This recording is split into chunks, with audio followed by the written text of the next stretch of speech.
पकड़कर, जैसे बंदूक होती, बंदूक हमारा शस्त्र है। बंदूक क्या है? बंदूक हमारा शस्त्र है। बंदूक को कैसे चलाते हैं हम? हाथ से।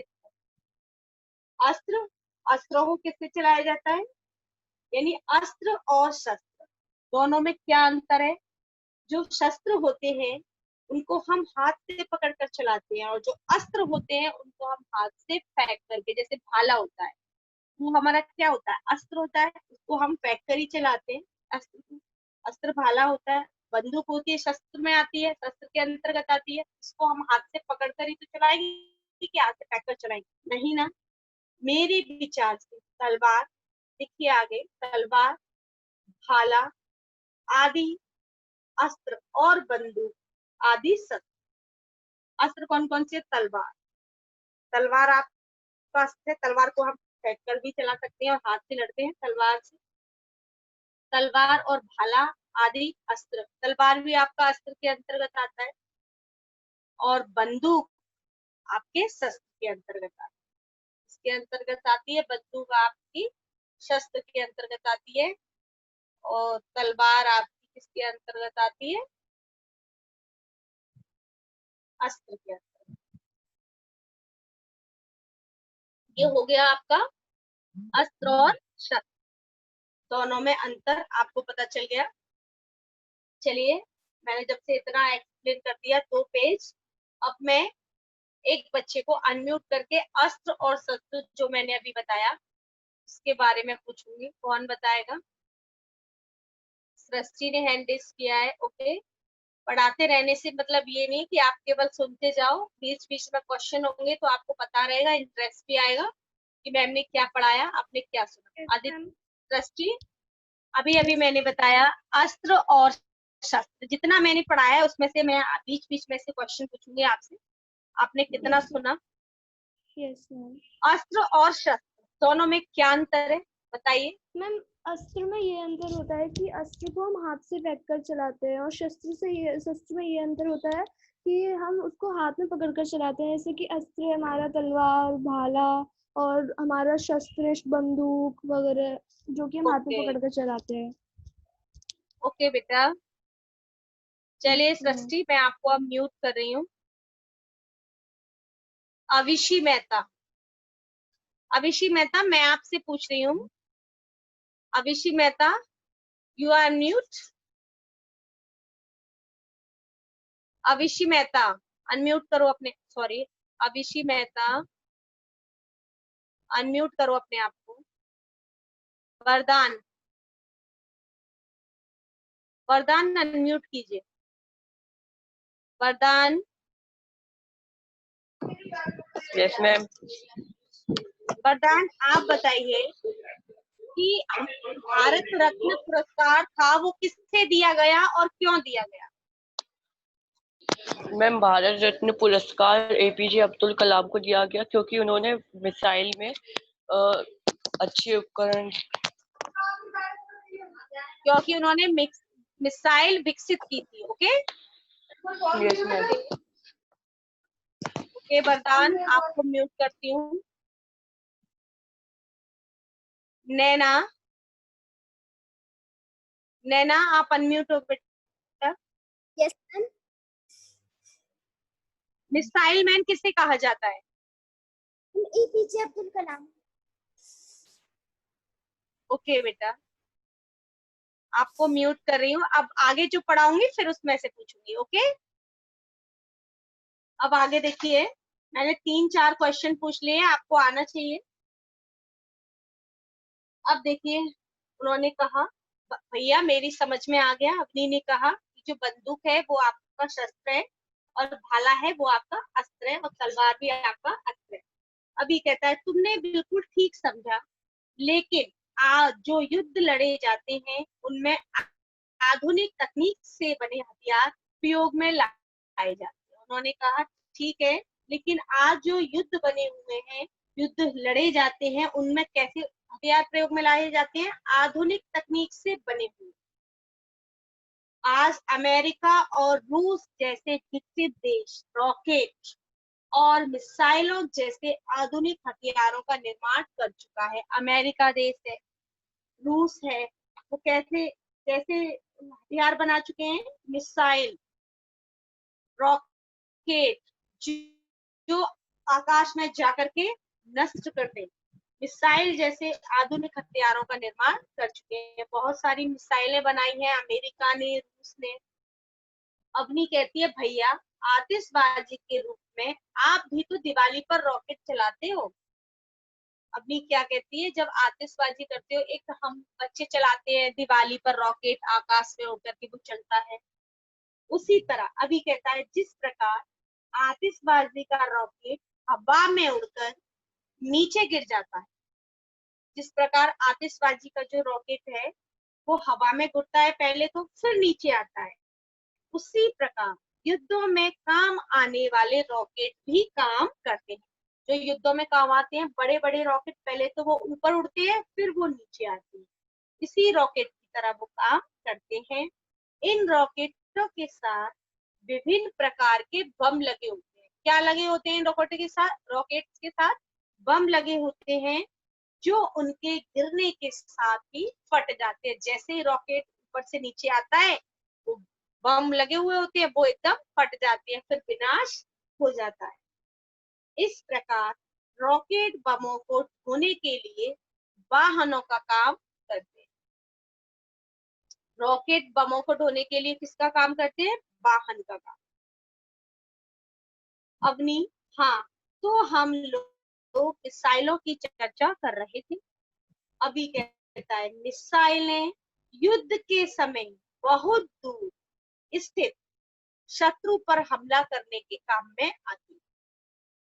यानी मिसाइल किस काम में आती है? जैसे हमारा शत्रु है बहुत दूर, तो हम अपनी सीमा में रहकर के मिसाइल छोड़ सकते हैं, वो बहुत दूर तक काम करेगी, शत्रु पर हमला करने के काम में आती है। इनके द्वारा एक निश्चित दूरी तक शत्रु की सेना पर वार किया जा सकता है। एक निश्चित दूरी होती है सीमा में कि इस सीमा तक, इतनी रेंज तक ये मिसाइल काम करेगी, तो उसी रेंज में उसको लगाया जाता है, उस रेंज के अंतर्गत ही फिर शत्रु पर वार किया जाता है। अवनी कहती है भैया तोपों से भी तो गोलाबारी की जाती है। अभी कहता है हाँ, तोपों से भी गोले फेंके जाते हैं, मगर ये गोले बहुत थोड़ी दूर तक ही जा पाते हैं। जो तोपें होती हैं उनसे गोले तो बहुत कम दूरी तक जा पाते हैं, लेकिन जो मिसाइलें होती हैं, मिसाइलों की मारक क्षमता ज्यादा दूरी तक होती है। मिसाइलों से तो बहुत दूर तक हम पहुंचा सकते हैं। अभी हाँ, तोपों से भी गोले फेंके जा सकते हैं, मगर ये गोले बहुत थोड़ी दूर तक जा पाते हैं। मिसाइलों की मारक क्षमता ज्यादा दूरी तक होती है। अब ये कहती है क्या तुम जानती हो कि जब हमारे देश का समय प्रक्षेपास्त्र कार्यक्रम बना, तो दुनिया के तमाम ताकतवर देशों ने खूब हू हल्ला मचाया और उसके मार्ग में अनेक रोड़े अटकाए, मगर हमारे वैज्ञानिकों ने पूरी लगन और निष्ठा से दिन रात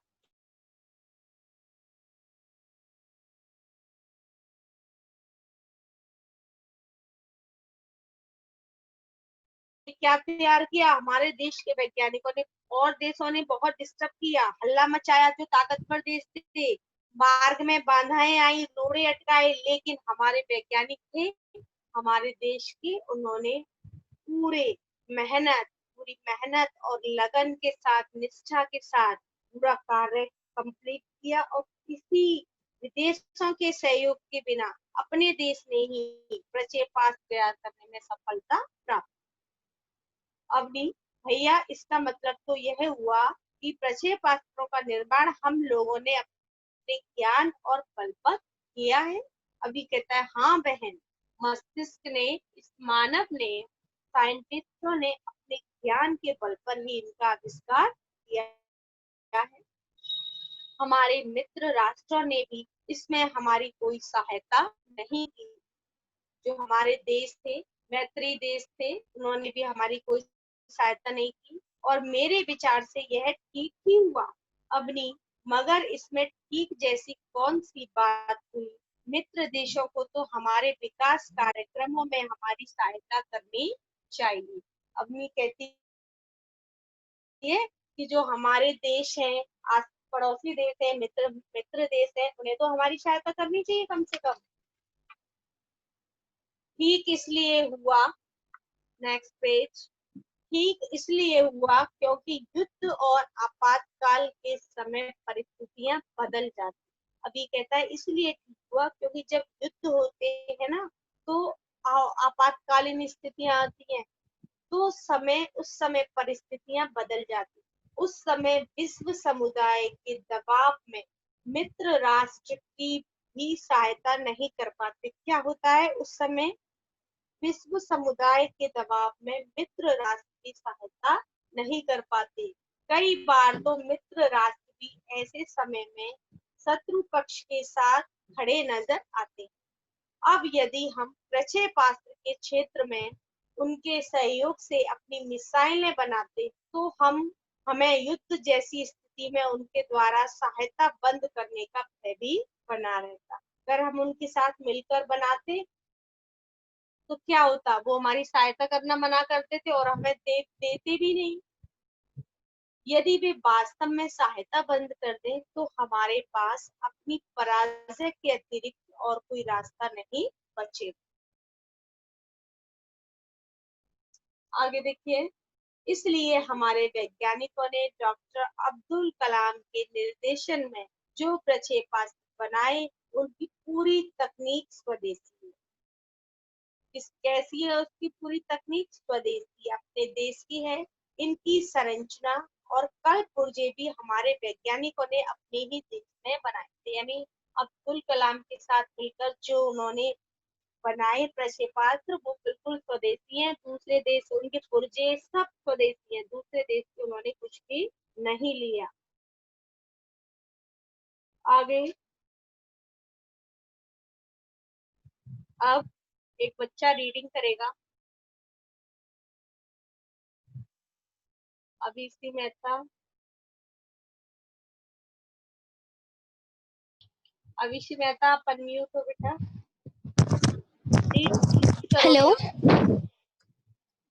हाँ मैम, बोलिए। कहाँ से रीड करना है? हाँ अपनी, अभी मैम अभी कह रहा है यहाँ पे, मैंने टिक लगाया हुआ है। हाँ अपनी से अभी वाली लाइन ओके में। Ma'am, okay ma'am. हाँ अवनी, आज युद्ध का तरीका एकदम बदल गया है। पुराने समय में युद्धों में धनुष, बाण और तलवारें का प्रयोग होता था। आज अनेक प्रकार के आधुनिक हथियार युद्ध में प्रयोग किए जाते हैं। तुम्हें मालूम होना चाहिए कि प्रत्येक देश में सुरक्षा व्यवस्था चाक चौबंद करता है, जिससे विपत्ति के समय शत्रु के हमलों का मुकाबला किया जा सके। हमारे देश में भी पर्वपास्त्रों का निर्माण इसलिए जरूरी हो गया है। जहाँ तक तुमने खर्च की बात पूछी थी, तो पर्वपास्त्रों के निर्माण में लाखों करोड़ों रुपए खर्च होते हैं, लेकिन किसी भी देश की सुरक्षा के लिए ये जरूरी है। आओ अब मैं तुम्हें अपने देश में विकसित मिसाइलों के बारे में बताता हूँ। सबसे पहले तुम्हें पृथ्वी पर पर्शपात्र के विषय में बताता हूँ। यह श्रेष्ठ तकनीक से बना पर्शपात्र है, जो धरती से धरती पर प्रहार कर सकता है। इसकी मारक क्षमता 150 से 250 किलोमीटर तक है। पृथ्वी नाम की इस मिसाइल में दुश्मनों के अड्डों को समाप्त करने की अद्भुत क्षमता है। इस तरह की एक मिसाइल बनाई गई है जिसका नाम अग्नि रखा गया है। अग्नि भैया, अग्नि मिसाइल के विषय में तो काफी जानकारी पिछले समय अखबारों में भी खूब आई थी। अभी बेटा हाँ स्टॉप। अब आपको म्यूट करती हूँ। अब कौन बच्चा करेगा? अग्नि नाम का बंधक अपना प्रहार कर सकता है। व्यस्क पीयूष, पीयूष पुष्पा आपको अनम्यूट किया है। मैम कहाँ से करनी है रीडिंग? हाँ बेटा, ये जहाँ से इन्होंने छोड़ा है, कहाँ से छोड़ा है? अग्नि से। अब मैम फर्स्ट जहाँ करिए। हाँ अवनी, आज युद्ध का तरीका एकदम बदल गया है। पुराने समय के युद्धों में धनुष बाण और तलवारों का प्रयोग होता था। आज अनेक प्रकार के आधुनिक हथियार युद्ध में प्रयोग किए जाते हैं। तुम्हें मालूम होना चाहिए कि प्रत्येक देश अपनी सुरक्षा व्यवस्था चाक चौबंद करता है, जिससे विपत्ति के समय शत्रु के हमलों का मुकाबला किया जा सके। हमारे देश में भी प्रक्षेपास्त्रों का निर्माण इसलिए जरूरी हो गया था।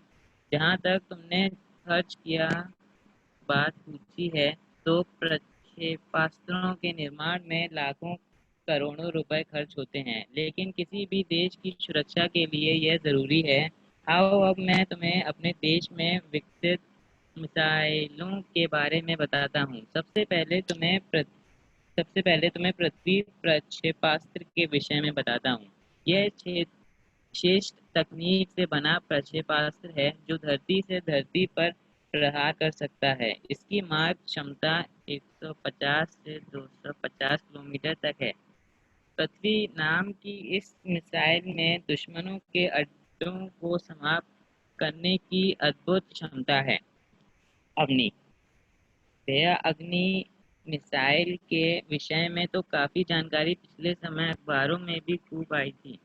अभी हाँ, अग्नि नाम का प्रक्षेपास्त्र मध्यम दूरी तक अपना प्रहार कर सकता है। इसमें 1 टन तक विस्फोट सामग्री ले जाने की क्षमता होती है। हैदराबाद के रक्षा एवं उत्पादन संस्थान ने इसको बनाया है। इसके निर्माण में लगभग 400 वैज्ञानिक ने सहयोग किया था। 21 मीटर लंबे इस प्रक्षेपास्त्र का भार 16 टन है। यह 1600 से 3500 किलोमीटर तक प्रहार कर सकता है। अभी अवनी और अभी की बातचीत चल रही थी कि इस बीच इनके पिताजी भी वहां आ गए। वह भी उनकी बातचीत में शामिल हो गए। पिताजी, तुम लोग ओके बड़ी बेटा, स्टॉप स्टॉप बेटा, स्टॉप। ओके, अब मैं आपको समझाती हूँ, है ना? Yes stop.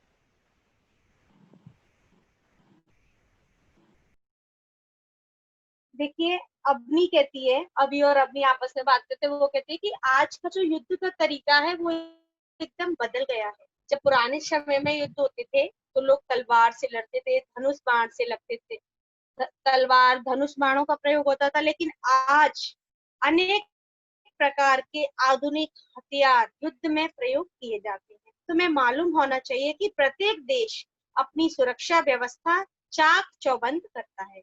हर देश अपनी सुरक्षा के लिए हथियार बनाता है, जिससे विपत्ति के समय, जब हमारे देश पर कोई विपत्ति आए, उसके में समय शत्रु के हमलों का मुकाबला किया जा सके। जब हमारे पास शस्त्र नहीं होंगे, प्रक्षेपास्त्र नहीं होंगे, तो हमारा दूसरा देश हमारे देश पर आक्रमण कर दे, मानो, तो हम कैसे लड़ पाएंगे? नहीं लड़ पाएंगे, वो हमारे देश को खत्म कर देगा तो मिसाइलों में। तो इसीलिए अपने देश को शत्रुओं के हमलों से सुरक्षित रखने के लिए हमें आधुनिक हथियारों का सहारा लेना पड़ता है।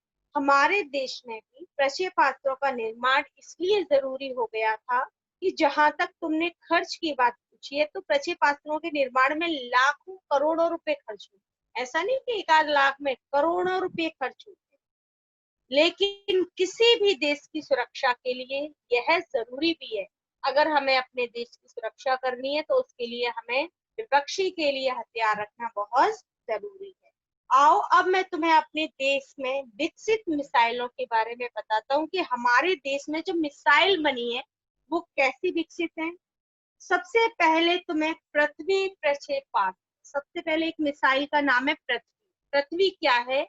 एक मिसाइल का नाम है, प्रक्षेपास्त्र का नाम है, उसके विषय में वो बताता है। आप सब लोग ध्यान से सुनिएगा, इसमें से मैं क्वेश्चन पूछूंगी आप लोग। यह श्रेष्ठ तकनीक से बना प्रक्षेपास्त्र है। तो पृथ्वी क्या है, एक मिसाइल, और यह श्रेष्ठ तकनीक से बना है जो धरती पर प्रहार कर सकता है। धरती से धरती पर, यानी इस धरती से दूर धरती पर प्रहार कर सकता है। इसकी मारक क्षमता कितने किलोमीटर तक होती है पता है? 150 किलोमीटर से 250 किलोमीटर तक इसकी मारक क्षमता होती है, यानी 150 से 250 किलोमीटर तक रेंज होती है इसकी। यहाँ से 250 किलोमीटर तक जो पृथ्वी अस्त्र है उसको चलाएंगे, वो 250 किलोमीटर तक जाकर वार करेगा। पृथ्वी नाम की इस मिसाइल में दुश्मनों के अड्डों को समाप्त करने की अद्भुत क्षमता होती है। 250 किलोमीटर तक इसकी रेंज होती है। 250 किलोमीटर दूरी पर भी ये दुश्मनों को समाप्त कर सकता है। कौन सा मिसाइल है ये? पृथ्वी मिसाइल। ओके, कितने किलोमीटर तक कर सकता है? 250 किलोमीटर तक। अब इसी तरह एक मिसाइल बनाई गई है जिसका नाम रखा गया है अग्नि। अब दूसरी जो अग्नि मिसाइल है उसके बारे में हम आपको कल बताएंगे। आज के लिए इतना ही, टाइम होने वाला है। 1 मिनट के लिए मैं क्वेश्चन पूछूंगी किसी भी से। रिया सिंह को अनम्यूट किया है मैंने। हाँ, यस मैम। आप बताइए, जो पृथ्वी नामक मिसाइल है उसकी रेंज क्या है? रेंज किस रेंज तक वो पृथ्वी है, वो किस रेंज तक उसकी मारक क्षमता है, आघात कर सकती है वो? बताइए। मैम पता नहीं। अभी अभी तो पढ़ा है आपने, पता नहीं आप सुन क्या रही थी? आप वैसे मोबाइल को लेके बैठी रहती हो, सुनती नहीं हो। तो 2 बार इस लाइन की, इस पैरा की मैंने 3 बार रीडिंग करवा दी। मैंने भी कर दी, 2 बार बच्चों से करवा दी, प्लस मैंने समझा भी दिया कि 150 से 250 किलोमीटर तक, धरती से धरती 250 किलोमीटर तक इसकी रेंज होती है। वहां तक ये शत्रु का अड्डा भी नष्ट कर सकती है। आप लोग सुनते नहीं हो, केवल फॉर्मेलिटी के लिए लीड लगा के बैठ जाते हो कानों में, है ना? क्यों रिया सिंह? अभी अभी बताया है। अब यही सवाल मैं किसी और से पूछती ना, वो इसका जवाब दे दी। सृष्टि, यस मैम।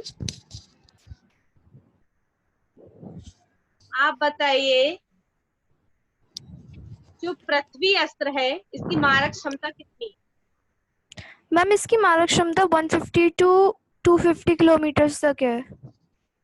अच्छा, ये बताइए, जो प्रक्षेपास्त्र बनाने में कम से कम कितनी लागत आती होगी? मैम रिपीट कर दीजिए 1 मिनट। प्रक्षेपास्त्र जो बनाते हैं, मिसाइल बनाते हैं, उसमें लागत कितनी आती हो? कितने पैसे खर्च होते होंगे करीबन? मैम उसमें काफी लाखों करोड़ों रुपए खर्च होते हैं। ओके, अब मैं आपको म्यूट कर रही हूँ बेटा, म्यूट हो ओके जाइए। मैम। और कोई जवाब देगा? नैना, यस मैम। नैना आपको क्या समझ में आया इस चैप्टर में? इसका एम क्या है? मैम इस चैप्टर में ये समझ में आया कि कैसे हमारे वैज्ञानिकों ने कठिन परिश्रम से हमारे देश की सुरक्षा सुनिश्चित की है और हमें अपने देश की सुरक्षा